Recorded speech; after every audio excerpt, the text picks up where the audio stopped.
Yeah,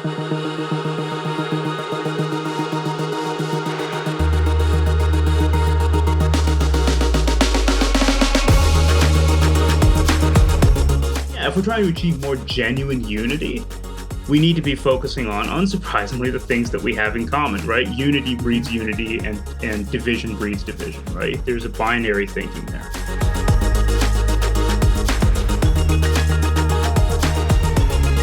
Welcome to Acton Line, a product of the Acton Institute for the Study of Religion and Liberty. I'm Mark Townsend, producer. On today's episode, Acton librarian Dan Huger speaks with Isaac Willour, journalist and analyst at Bowyer Research. They discuss his Religion and Liberty online essay, American Poured Billions into DEI Initiatives. Who benefited?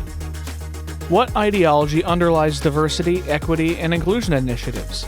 How did DEI take root in corporate America, and why is it now in retreat?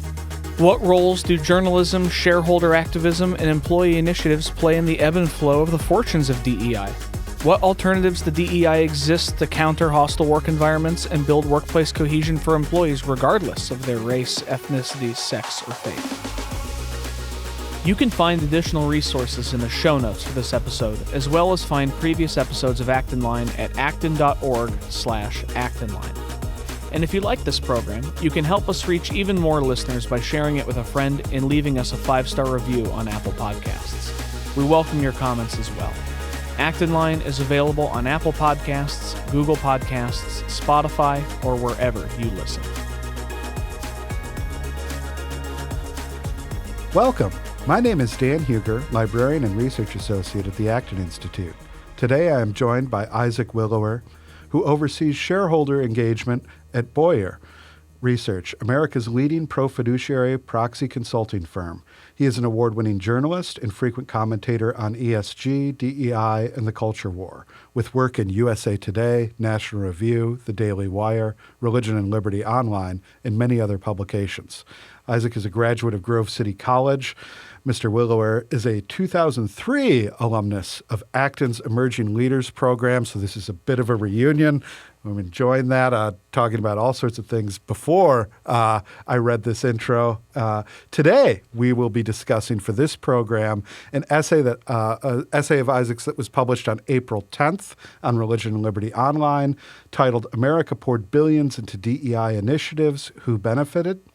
Isaac has done some impressive reporting over the years on the explosion and implosion of diversity, equity, and inclusion initiatives, particularly in the private sector. Isaac, welcome to Acton Line, and thank you for being with us. Thanks, Dan. It's good to be back in the Acton universe. So I was a 2023 alumnus of ELP. 2003 would have been wild. I was being adopted in 2003. Oh my God, that would have been funny.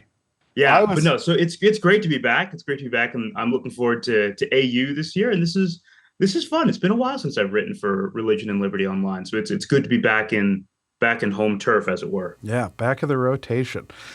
So I guess the best place to start this conversation is to kind of go over, what exactly is DEI and what do these sort of initiatives look like in the real world? Because there's like a broad spectrum of things from, you get some people that, when the president wishes people a happy Diwali, he gets accused of DEI. Even President Trump will do these sorts of announcements.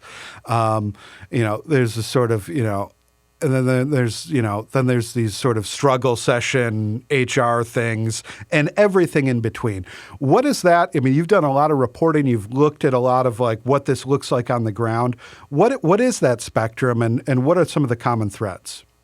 Yeah, so you mentioned the whole Diwali kind of broader tangential arguments about DEI. We might as well point out one of the nice things about the way that the DEI argument has morphed over the past couple of years, especially post George Floyd, is we're seeing a lot less of the whole Starbucks cups aren't wishing people Merry Christmas, and this is the disenfranchisement of Christianity. Because what we're seeing is that many modern DEI initiatives are doing so much actual disenfranchisement of people that some of the more tangential culture war stories aren't being paid nearly as much attention. So that's a nice thing. But you asked, what is DEI, right? So DEI obviously stands for diversity, equity, and inclusion. And the timeline I take in the piece very much started with the death of George Floyd, although we can obviously talk about it predates that a good bit, right? It goes back to the killing of Michael Brown. It goes back to Ferguson. It goes back arguably much, much further than that, right? But so post the death of George Floyd, because that's really where many of the modern iterations of DEI have come from.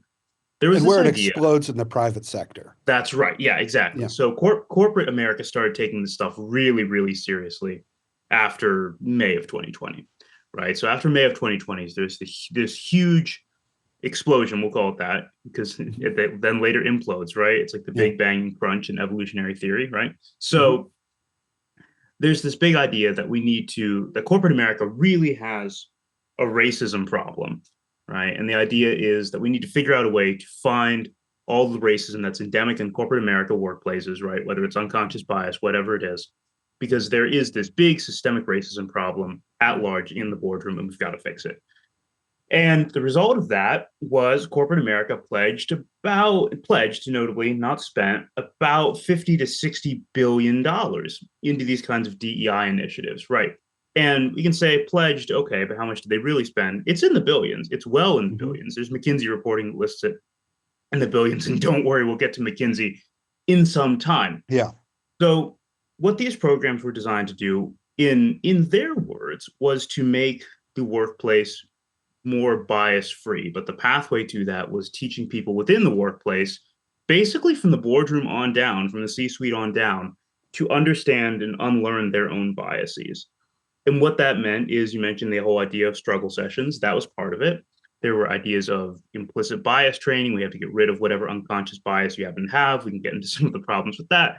But then there was also a very heavy emphasis on a lot of tenets that are pretty adjacent to what we now realize as critical race theory, right? There is oppressor dynamics that were then kind of placed over workplace dynamics, and you would try to reevaluate workplace dynamics based off of that new binary. There's a lot of that. And then the other thing that was really pernicious in terms of actual corporate policy, right? Because there's internal policy and then there's external policy. Internal policy has a lot to do with, culture, how conflicts get resolved in the workplace, that sort of thing. Externally, though, and a lot of people will try and pretend that this was not the case, but it absolutely was. Externally, a lot of companies were more than fine putting in racial quotas, right? There are racial hiring quotas, like from the outside into the company itself. There are recruitment quotas, so like that's recruitment, and then there's promotion, right? So as per, and we can talk about all of the reasons that America's boards got more diverse, and it was not exactly purely meritocratic selecting. There is this idea that your boards have to contain X percentage of diverse members, whether that's gender diverse, whether that's racially diverse. It was never really a big focus on viewpoint diversity. I wonder why that is. Don't worry, we'll get to that too. And so there were those were really the two waves in which DEI really impacted the private sector, right? There is the internal corporate climate, arguably really dividing the internal workplace. And then outside, there were the quotas and stuff, which has been one of the major pushes of the current administration's push against DEI. It's been all the quota stuff, arguably the Anti-Civil Rights Act stuff that followed in the wake of the death of George Floyd.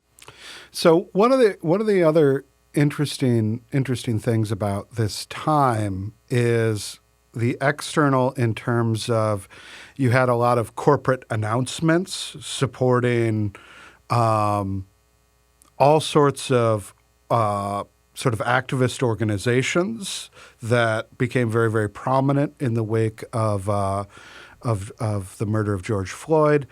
And you also had these all of these sort of outward-facing advertisements where there was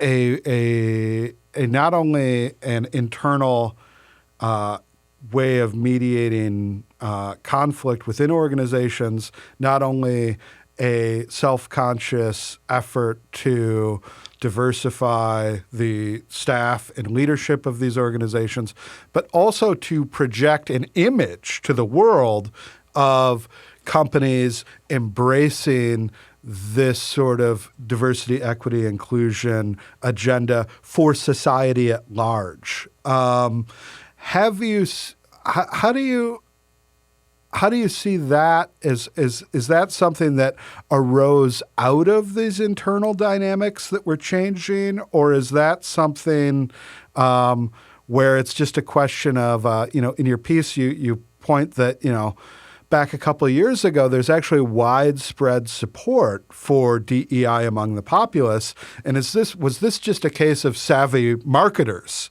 that at the time, this is what was hot right now, and this is how they thought they could expand the credibility of their brands and their audience? Yeah, that's a good question. So when it comes to the external side, yes, that's a huge driver, right? So in 2021, especially 2022, it was virtually impossible to be a member of the Fortune 100, Fortune 500, and not be talking about this, right? It was the zeitgeist of what people were talking about at the time, right? And if you weren't doing that, you were weird, which is, I'm sure, in a certain way, it's a byproduct of the way that many diversity consultants marketed their approach to DEI, right? You put out a public statement so everyone knows you are talking about these things, that you're taking the problem seriously. And what's the problem? You just kind of get a lot of mumbling and muttering, right? So so I think there's a lot of external drivers, right? Yeah, you should be putting out statements, right? You can think about Nike as one of the really, maybe the most blatant example of this, was putting out a ton of press about it. And I think you're right. So we mentioned the support thing, right? In 2022, I believe it was Gallup data had public support up around 75, 73, right, in 2022, and it's gone down every year since. So I think when you ask the question about smart marketing, right, it is, right, but then that begs the question, right? So DEI is or was branded as this thing that was supposed to revolutionize corporate culture. Can it do that and also be, because the thing about marketing is that it has to be very fluid, right? It has to be very perceptive of trends. It has to be able to respond to those trends. I don't think people realized that the kind of DEI they were being sold, and by people, I mean people who are true believers in diversity, equity, inclusion, some of the fundamental underlying principles, not the people who are buying them. I think a lot of the companies who were buying them knew exactly what they were getting and were fine with it. But a lot of people who really believed in DEI did not realize how built for marketing this was, as opposed to built for actual change. So it's interesting. I want to tell this story because, well, partially because it happened when I was at Acton. So when I was here in 2023, I sat down with a DEI consultant to have a long talk, because I had done another long piece about DEI while I was an intern here. And amazingly, she actually said yes to talking with me, which is, 2 years later, probably it's significantly harder to find people to talk about it now than it was then. And we sat down and asked her, because she ran, she managed DE&I at one of the major law firms in Grand Rapids, right? Yeah. And I started asking her about this, because this was when we had hit the peak in 2022. And in 2023, we were really starting to come down into the later trough, arguably, that we're in now. And I asked her about that. And she said, after a while, she gave me a very honest answer that I wasn't expecting, which is, the framing of the question was, well, a lot of things that you've talked about in terms of diversity, equity, inclusion, like managing workplace conflict, these sorts of things, these feel like HR things. What's the fundamental difference between DEI and HR? And she says, HR is perceived as company first, and DEI isn't. I'm like, oh, that's interesting. You mean DEI isn't perceived? No, DEI isn't. It's ideology first, company second. Ooh, that's interesting. That's a moment of candor. So what does that mean, right? It means that there's a fundamental difference between working for a company, which is the basic expectation whenever you put in a new area of corporate policy. This is going to be something that works for the company, versus something like many modern DEI initiatives that worked on the company, right? These are different things. When you're trying to foist unconscious bias training, we'll use that as an example because it's relatively easy to knock down. And we can talk about some of the more difficult edge cases later if you'd like. Yeah. Right. If you're trying to deal with X companies, not X, we can't use X anymore because X is an actual company. If we're trying to use XYZ companies, trying to measure XYZ's companies' implicit bias, right? The implicit bias of their workers, and we do a test, it doesn't matter how good the test is. We have, if you and I are DEI consultants, we have a market interest in there being implicit racism there, because now we have a product to sell them to fix it. Mm-hmm. And if we're on the other side of that, if we're execs at XYZ company, we have an interest in not being implicitly racist. One, because that's just objectively a bad thing. And two, because it looks horrible if we fail the test. Mm-hmm. Right. So when those two kind of motivations merge, what you get is what can we create that is impressive enough for the public to believe that we're doing things about it, but not so deep that it's going to actually force us to make serious change. Mm-hmm. And you can say that was bad faith on the company's part, but I would really push back on that, right? Because when it comes to meaningful change from a DEI perspective, does that mean actually increasing the company's ability to sell products and do business? Or does it mean that the company has just gone through a bunch of struggle sessions and has all the certificates to prove it? Those are two different kind of metrics of change. That was the morph, I think, that a lot of companies experienced on DEI, right? They saw this big, obviously, post George Floyd, there's this huge blow up in sentiment surrounding racial conflict, racial reconciliation, whatever you want to call it. And the question was, how do we get abreast of this, prove that we're doing the right thing as per what we've been told to do regarding corporate social responsibility, but not powerbomb our bottom line into the ground, right? And the unfortunate reality is a lot of things that DEI activists wanted was not necessarily compatible with the bottom line. And the bottom line, eventually, I would argue, and I argue in the piece, won. But then there's that question, right? So if there's two kind of narratives about why DEI failed in America. The first is from more of like people who are sympathetic to DEI, is that DEI failed because capitalism beat out a genuine desire to see greater diversity in the workplace. That's narrative one. And narrative two is DEI failed because it's inherently built on division, and capitalism rejected that, and people who are pro fiduciary duty rejected that. The question is, and this is the title of the piece, right? Okay, we pledged billions to these initiatives that kind of offered to reshape our understanding of how business intersected with ideas of race and how we handled that in the workplace. Whose lives were actually made better 5 years later? And the only consistent answer I can get to that is, well, DEI consultants made a bunch of money. McKinsey made a bunch of money, right? BlackRock probably made a bunch of money from being able to implement some of their diversity metrics for corporate boards. But did the workplace benefit? Did the business actually benefit?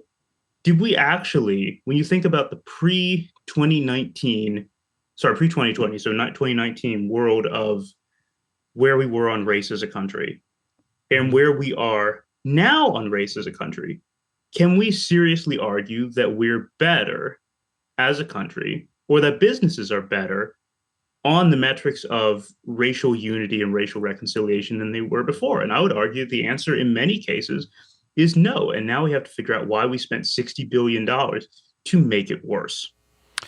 So this is, when I was reading your piece and when you were making this argument, it reminded me, my father was an architect and is retired now. But in the 1990s, there was something called Leadership in Energy and Environmental Design, and it was a certification, LEED certifications, which came out. And this became all the rage. And certain clients wanted LEED certification. This was like essential to them to build the building. Well, the reality of it is LEED certification stipulated certain things, but it also involved a certifying body that would, evaluate and certify this. So like this was very good folks for the folks that ran the green building certification program. But eventually, because of the sort of like regulatory capture, which can happen, we talk about it happening in the public sector, but it could also have happened in the private sector with these consulting bodies, this sort of thing. There were rival certifications that emerged that were all slightly different. And you have this thing where, well, the animating concern is environmental impact of buildings, the sustainability of energy use, water use, these sorts of things. But it then becomes identified with this brand, wholly apart from that. And I was wondering, one of the interesting things, and you've done this work in the private sector, is these group of consultants that are doing this are working in both. They're working in the public sector and the private sector. And I was wondering, with all your reporting in the private sector, where have you seen these common threads between what's in the public sector and what's in the private sector? Because again, a lot of these LEED certification expectations came from, public buildings that would accept bids from private contractors to design, construct buildings, but they wanted this other private entity to then certify that it was environmentally safe according to their own standards. And I wondered if you saw that sort of flow in your reporting with this DEI initiatives. Sure. So I'm not nearly as much in the public sector, obviously. Like our Bowyer Research works in the private sector. We work with publicly traded companies. All of our clients are shareholders in publicly traded companies. So that's where we're pretty much all private sector in that way. But when it comes to the question of, there's this weird kind of circular loop, right? And you saw this in this lawsuit with American Airlines, right? So pilots were suing, alleging that American Airlines violated its fiduciary duty when it came to their pension plans. So we'll put to kind of summarize, they inappropriately injected ESG considerations into those pension plans. And there's a question about how much that has to do with, guess who American Airlines asset manager is? BlackRock, which has historically championed ESG goals, right? Yep. So there is that question, right? Is there just a circular loop of we impose a set of criteria that assumes that X problem exists, and then we market Y product to fix X problem, and then cash flow is now generated, right? Yep. I think that's super true, right? And you can see this when it comes to a lot of like public universities, although public universities, obviously, a lot of them are walking away from DEI. But the question is, right, University of Michigan doesn't just create its own DEI program out of nowhere, right? They bring in people. And the question is that really effective when it comes to making students because again, we can have the arguments about fiduciary duty, brand growth, all that sort of thing. But let's not lose sight of the fact that the fundamental point of these programs as they are marketed is this will make your students or your employees or your institution less racist. Yeah. Did it? Right. So there's the study I wrote about at Daily Wire a couple months ago at this point specifically about academic DEI, which is weird because I write on a corporate DEI beat and then I wrote about that and people conflated it, but you can argue that there's parallels here, right? This notion of when students were kind of primed with texts that involved tenets of anti-racist philosophy, right? There's scare quotes for the people who are listening, right? Yeah. When they're exposed to texts that create those concepts and then asked to judge situations, they actually tend to become more hostile, more groupthinky when they're exposed to the narratives of systemic racism, systemic oppression, this sort of thing, right? That's a big question because because let's say we're administrators at University of Michigan, right? And we want to fix the racism problem because we've been told that that's what we're supposed to do. And we're like, okay, we're going to bring in D'Angelo or whatever, right? Yeah. And they're going to talk to us about, and we're going to pay them $50,000 for the privilege to talk about X problem. And all of a sudden it turns out, oh no, the things that we've just subsidized, things that we've just spent university money on, not only did not make students less racist, maybe made students more racially divisive, made it more of a controversy by talking about it in divisive ways. And also they just profited a bunch of money and we arguably got nothing as University of Michigan. And I think a lot of universities recently, there's a podcast, I think it was with Mark Andreessen, who was talking about the current shift away from, we can call it broadly corporate wokeness, although I know that's kind of a loaded term. The broad shift away from corporate wokeness is partially the product of independent momentum, right? So obviously in the shareholder world, we have momentum. People like Robbie Starbuck on X have momentum. But in the other sense, the return of a more, to put it lightly, non-DEI aligned, non-ESG aligned approach from the highest levels of federal government has meant that companies are now getting to walk away from commitments that they've wanted to walk away from a very long time, because it was abundantly obvious that this stuff was not profitable, and it wasn't even great for reputation. Because again, we talk about that whole drop in support for DEI, that happened before Trump, right? So the backlash Yeah. to that was coming, and Trump arguably is, at least in part, a response to that, because we ran a very DEI aligned candidate on the Democratic Party side. And so those two things happened. The drop off of DEI, a lot of people have made the point that, especially when it comes to large universities that are historically considered very left leaning, that these are just spineless cowards just capitulating to Trump. There is also the alternative explanation that universities wanted to get rid of this for a very long time, because it was problematic already. It wasn't creating a ton of value. It was, in some cases, we can talk about Columbia if you really want to, making the campus actively a less good place to be at. These are things, the writing's been on the wall for a long time. People are walking away now because they feel like, when it comes to the overwhelming cultural sentiment, there's an excuse to walk away and they won't be penalized for doing so. So one of the things, it seems very clear right now from what there was never any rigorous social science documenting the effectiveness of implicit bias, training or any of these things. But at the same time, like I think about in my own life, I know someone who's a supervisor at a company who has had to deal with one employee being racially abusive to another employee and has had to draw those red lines. I have been in workplaces before where, not at Acton, but, where there has been hostility to people of certain religious beliefs. These sorts of things do happen, and companies do have to deal with them. And one way to deal with them is to deal with them in an HR way, where it's just, the very traditional HR, hey, this is causing disruptions to our workplace. This is causing conflict from employees. And we'll look at, disciplining folks on a case-by-case basis.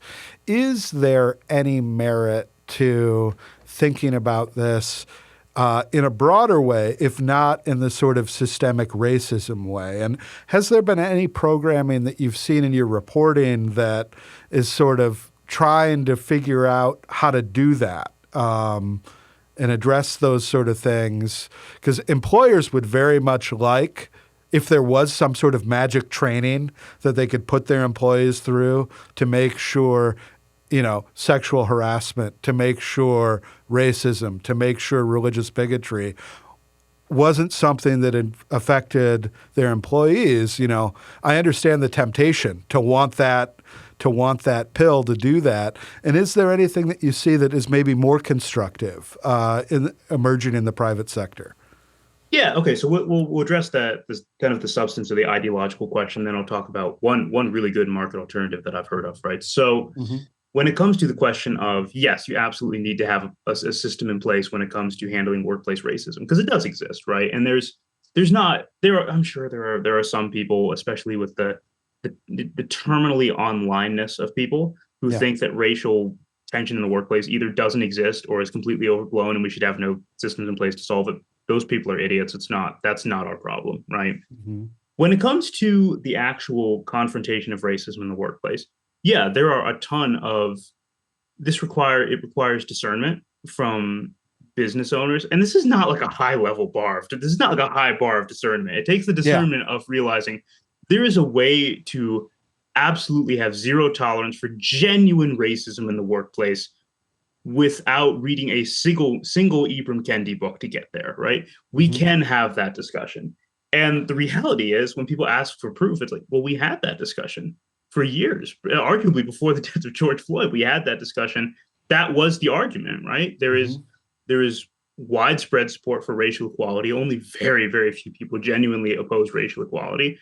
We can argue from that point. And if there's racial tension in the workplace, yeah, it's dealt with in a professional manner. But the question is, did DEI programs make that resolution process better? Right. And you can make the argument that they really didn't improve things at all. Right. Because is there something that a a Kendi infused or a D'Angelo infused DEI program offers when it comes to fixing workplace trauma that is less divisive and less controversy causing than the way everyone handled this before 2020? And I would argue the answer is probably not. If there are edge cases, I would love to hear about them. But I think there is one of the things I mentioned in the piece was this quote from this fellow Isaac Bailey, who's a professor of political science, and he was talking about some of the fail, and he's like more DEI sympathetic than pretty much anyone else I've talked to, at least in the context of this piece. And he mentions the whole thing about DEI cannot be about making certain racial groups feel uncomfortable for being what race they are, because these are immutable characteristics, and that's generally a bad sign. I think that there's a perfectly reasonable way to combat genuine racial prejudice in the workplace without assigning it to the offender's racial characteristic. That's actually an idea that came more from modern DEI than anything that preceded it. Right? Yeah. There is this concept of, if you're an individual who has racist attitudes towards people, it might be because you just have a great deal of hatred in your heart as an individual for other people based on the group identity. And that's fundamentally a category error, right? There are two, because racism is kind of, it's a combination of two errors, right? One, it's the belief that certain people, by virtue of their race, are more or less deserving. And then second, it's the gall to actually try and manifest that in reality. We can reject both of those premises without having to read a booklet from McKinsey about why. And then to your point about market alternatives, this is actually a great pitch for Acton, because I've met him at an Acton event. Nice. Ismael Hernandez. Ismael's great. Has this great thing called Commonality training. If you're a business owner and you're listening to this and you're trying to find a better way past DEI, you should look it up. Commonality training. It's great. I've talked to him about it a good bit. I wrote another piece at Acton about it several years ago. He's really solid. He wrote a great book called Not Tragically Colored. That is fantastic. And his whole idea is that the fundamental error of diversity training is that it functions on all the ways that people in the workplace are different, where in reality, if we're trying to achieve more, the word has gone out of my head. This is great. Workplace cohesion. Yeah, if we're trying to achieve more cooperation. If we're trying to achieve more genuine unity, we need to be focusing on, unsurprisingly, the things that we have in common, right? Unity breeds unity, and division breeds division, right? There's a binary thinking there, and they reinforce each other. So what Ismael Hernandez does is that he focuses on, we are all here in this workplace vocationally, right? We're all here to make widgets or whatever. I hate the widgets thing, because I know every economic example ever devolves to it, but it's like, we're here to build airplane parts. I don't know. And that's fundamentally what we're here to do. We all have because the thing that we all fundamentally share at this job is this vocation to do this thing. That's why we're all here, definitionally. And it builds upon that to create a sense of workplace unity. I think it's a really good system. I think it's far more respecting of a Judeo-Christian anthropology than anything that DEI has come up with. The other alternative is when it comes to as companies, as a lot of big companies move away from DEI, right? There's this question of what comes after DEI. And this obviously, as in the corporate engagement world, is something that I'm very involved in on a daily basis, trying to figure out what comes after DEI and is it actually better, right? So there's all the conversations happening right now. The tip of the spear on the DEI conversation right now is about belonging, right? What does that mean? Companies ditch DEI and now it's belonging. What does that actually mean? Because that could be a real upgrade, right? There's a way to have belonging, going back to the whole commonality training thing. There's a way to have belonging that's really good. Like, everyone belongs at work because everyone has a shared vocational aspiration to what we do at work, right? Now, do I think that we're going to pivot away from critical race theory-esque stuff into immediately a very Christian-informed vocational understanding of work? A little bit of a jump, I would argue. We can hope, but yeah, it's a real question. So there is also that third thing of, I think it was a Thomas Sowell quote about, when you put out a fire, what do you replace it with? Nothing, right? When you get rid of programs that quotify employees and preach divisive ideology, especially based on race. The question of what do you replace it with is sometimes as simple as you just don't teach those things anymore. And I think we're probably going to see that from a lot of companies of we are not going to, like we see this with companies we talk to a lot, not specifically on the DEI issue, but when it comes to a lot of other issues that are generally connected with externally driven corporate activism stuff, the stance that we try and urge companies to take, because obviously all of our clients are shareholders, so we use that shareholder influence, we steward that shareholder influence to say the best option here is for you to not talk about these things, right? You don't you stopping, like let's say for what, let's just use a very wild out of the box example just to make the case, right? If you were a business that had a real problem with just like being super pro Democrat, and then you ditch that because you're scared of the new Trump administration or whatever, the alternative then is not that you go and do the exact same thing to Republicans, right? This cannot be, and we mentioned it in the piece actually, Tashelle Lawson mentioned it in the piece, of this cannot be. Corporate governance and corporate policy really should not be a pendulum that swings back and forth every 4 years. It should be something that's relatively solid that can work with an administration that's pro DEI and anti DEI. And it turns out the best way to do that generally is to not opine about things that are not within core business. That's a big deal, and I think companies have wanted to do that for a very long time. They have faced tremendous backlash. They have taken tremendous flack from people who have told them that that is simply not enough. That's not synonymous with corporate social responsibility, whatever you want to call it. I think they're realizing now that that might have been the best path. I think that's what we will see. The path beyond DEI is very strange. I think there is a real dividing line of we can talk about Costco as a case of this if you want, but there is post peak DEI anyway. There's a path forward that involves thinking seriously about the ideology that we tell our workers what they are and do at work. And then we can double down, right? We can double down on this whole idea that implicit racism and bias training and struggle sessions are the way forward. And we can try that, but that's going to be a trial for which a very dear price is paid, I think, when it comes to business growth. And I think it's most companies are not going to be on board with it. Yeah. This is a very old debate. Milton Friedman very famously in New York Times Magazine in 1970 wrote a great piece called The Social Responsibility of Business is to Increase Its Profits. And that piece is much maligned. I'll read an excerpt here. From that piece. In a free enterprise private property system, a corporate executive is an employee of the owners of the business. He has a direct responsibility to his employers. The responsibility is to conduct the business in accordance with their desires, which generally will be to make as much money as possible while conforming to their basic rules of the society, both of those embodied in law and those embodied in ethical custom. A lot of people forget the law and ethical custom part when they try to malign this essay, but Friedman's aware of that. And so this is the question. The question I always have with these DEI things is how much of this can be rooted in ethical custom? Now, because we very much had an overwhelming consensus at the peak of this, that this was sort of part and parcel of what being a good person, a good company was.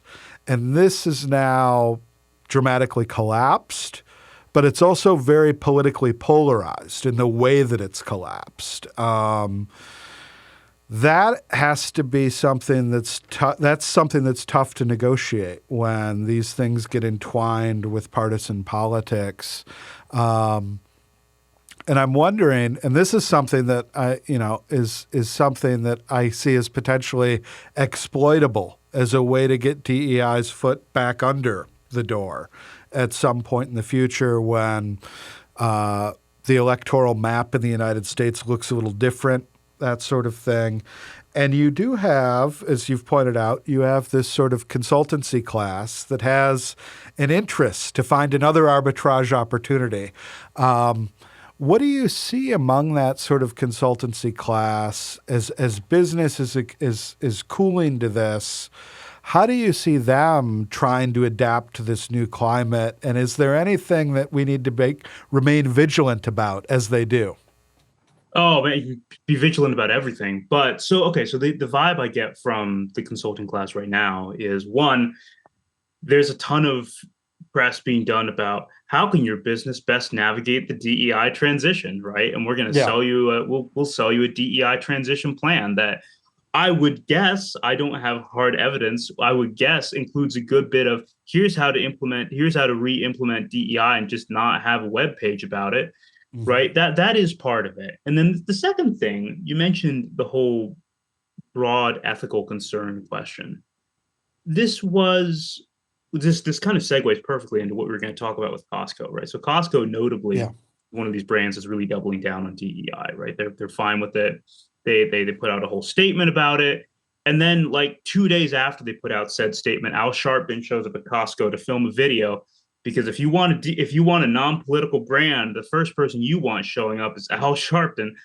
Um, what a what it Al Sharpton gets his flack in the piece. You can go read it if you want to see. Oh, yeah.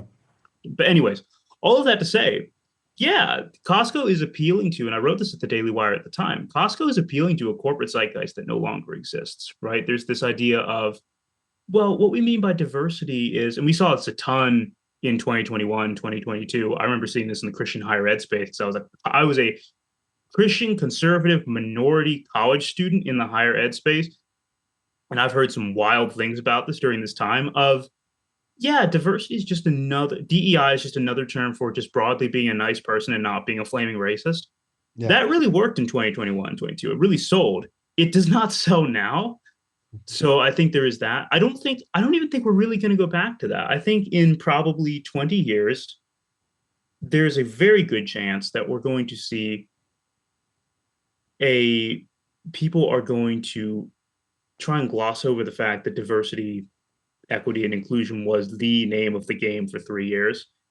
And it's going to be a general sense of, well, we all knew DEI was never going to fix things. It's like, no, that's not how that works. You guys were saying this was going to fix things. There was this piece in Slate I posted on LinkedIn about it a while ago about, well, we all knew diversity, equity, and inclusion efforts were tangential. It's like, did we? That's not how it was marketed to me in 2021, right? That's not what you guys said.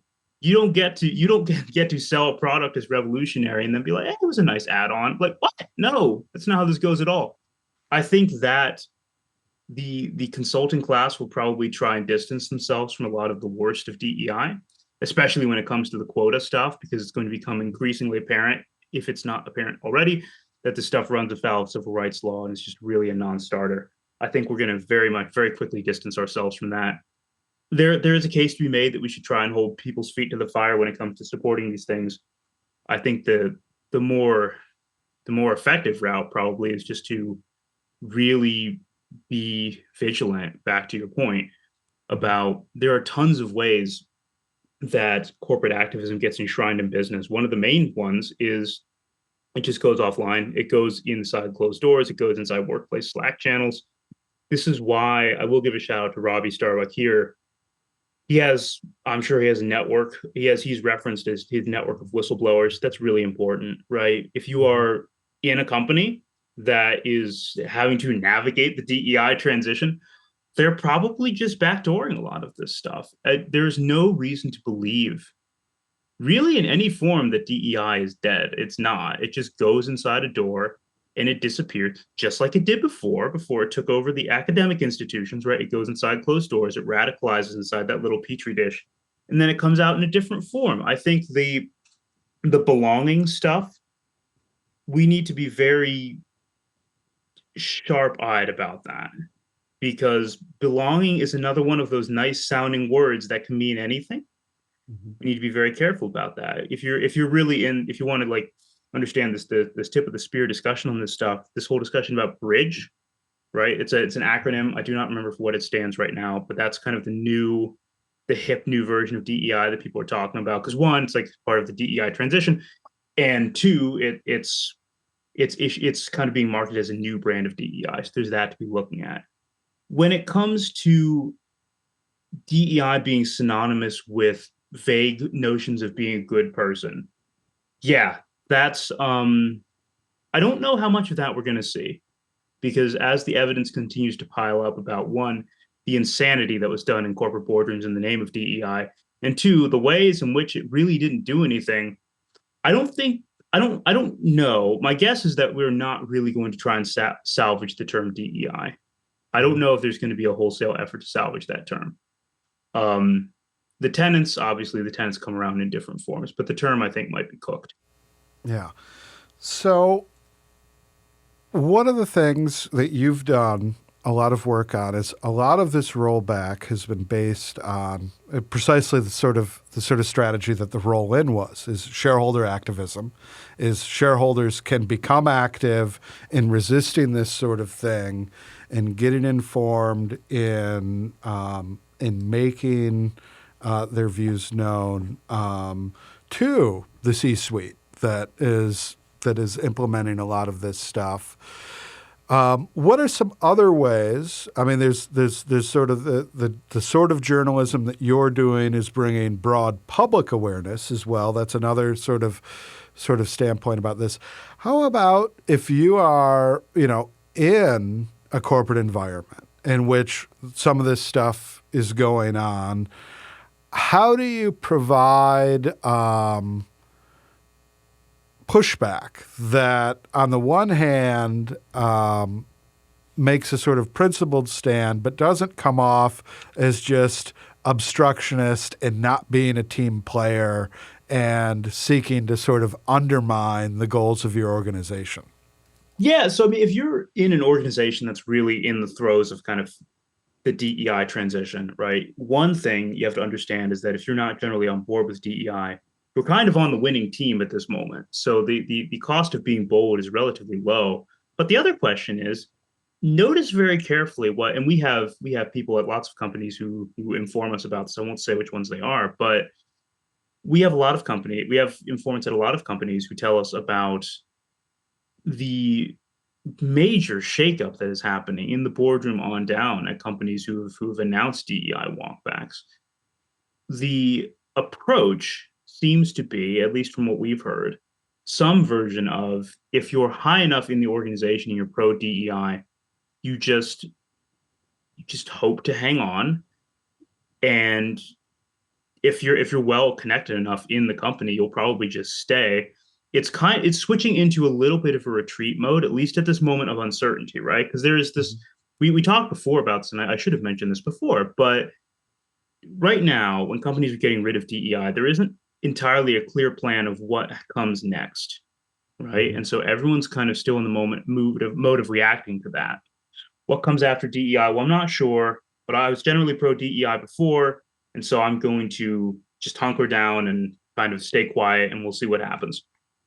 That's part of it. When it comes to, what was the other part of the question? So if you're in an organization that hasn't made this transition, or that maybe they've cooked up something a little different, but it still seems to you like the same old sauce, and you're thinking this is counterproductive. Maybe you've seen in your own workplace that this undermines workplace cohesion.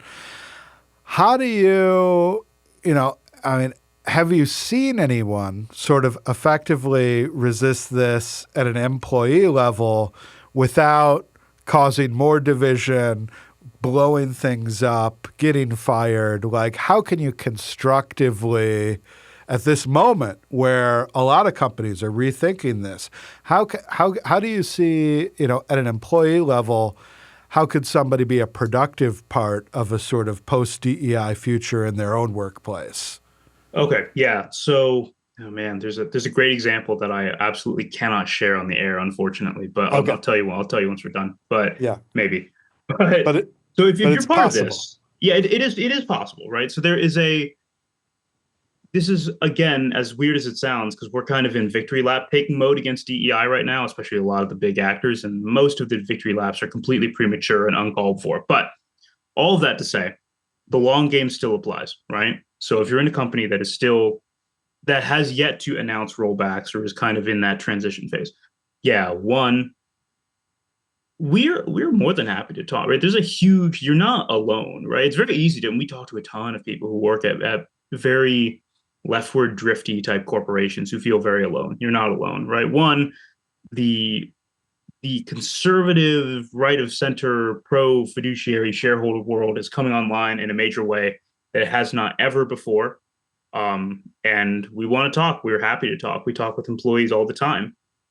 People like Robbie Starbuck talk to employees all the time. And the Alliance Defending Freedom has a huge division that is dedicated specifically to this. We work with them all the time. You're not alone in that world.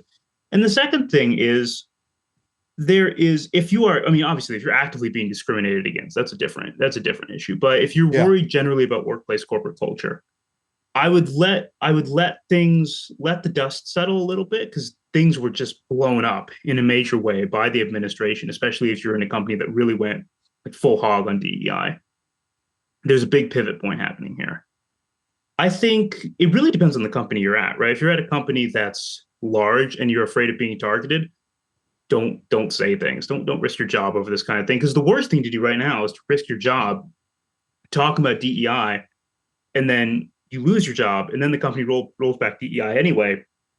You just blew up your job over nothing. I don't generally recommend employees to be super outspoken, right? Because here's the thing, right? I work in the shareholder engagement world. We can be way more loudmouth than employees can, and we do somewhat consider it our responsibility when it comes to employees who can't speak out, who feel uncomfortable because like their jobs are riding on this, ours aren't, right? It's okay to not be as outspoken, because this backlash is coming, right? The things that you're noticing are being noticed by other people, especially if you work for one like the Fortune 1000.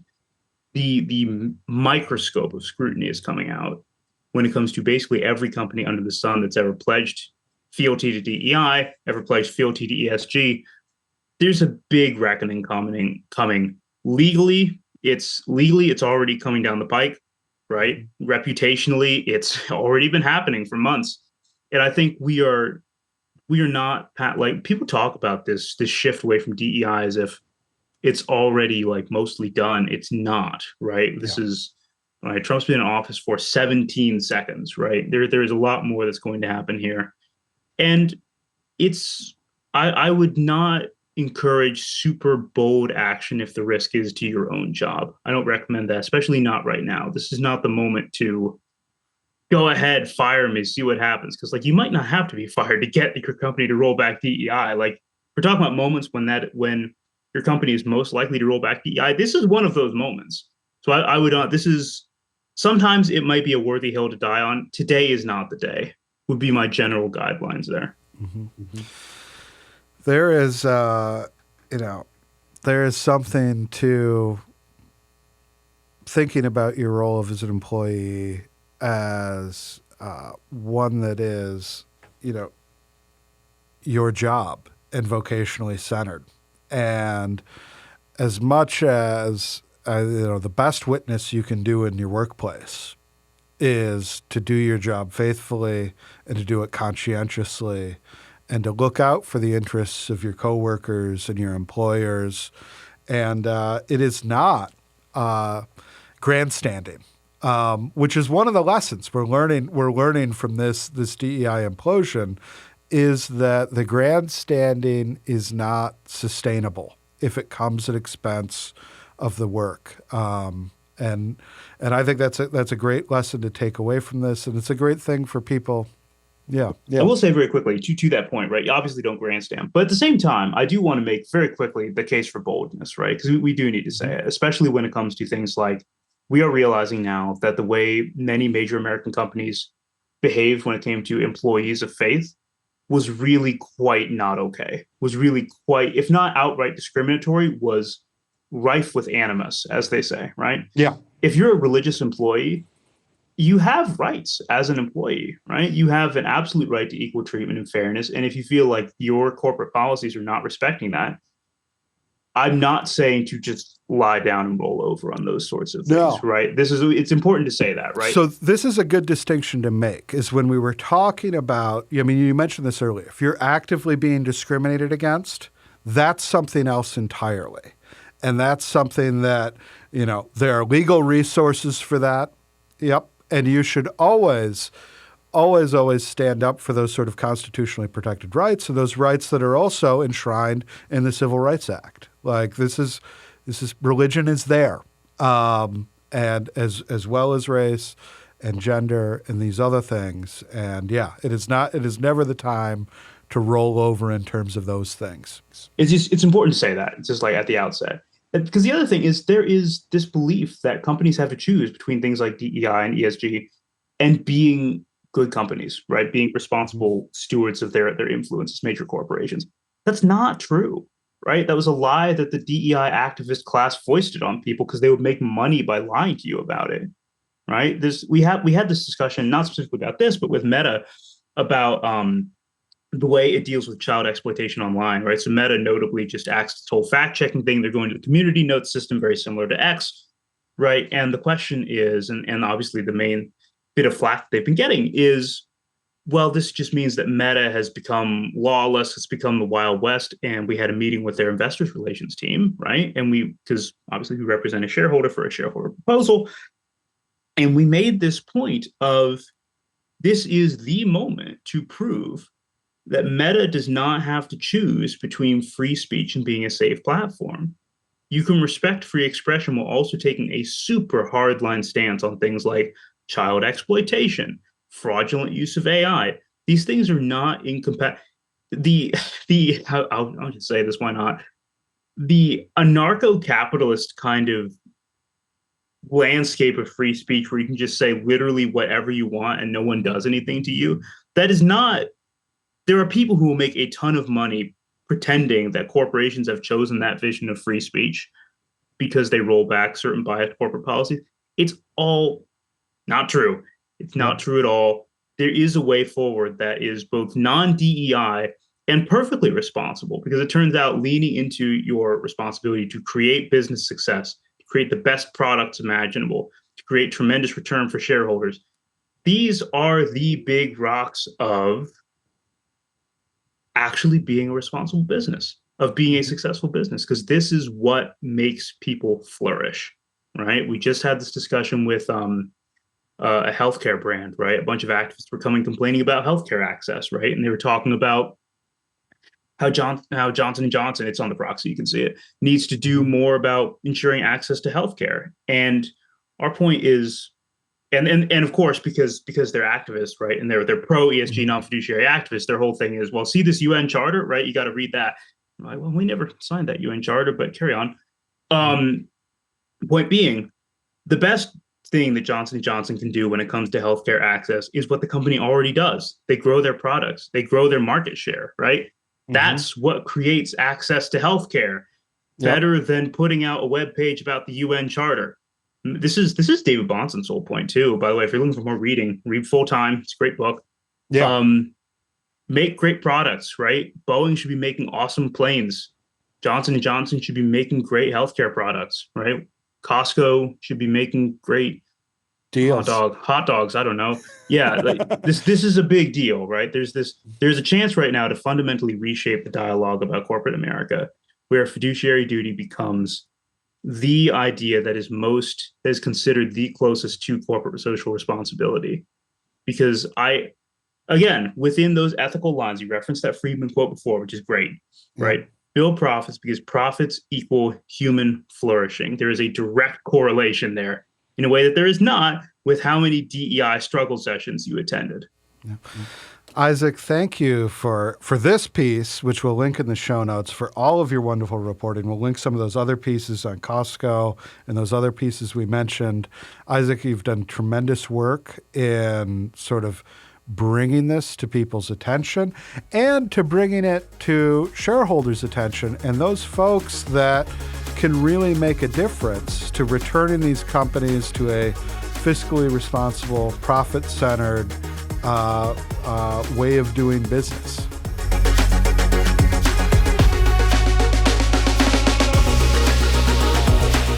As always, thank you for listening.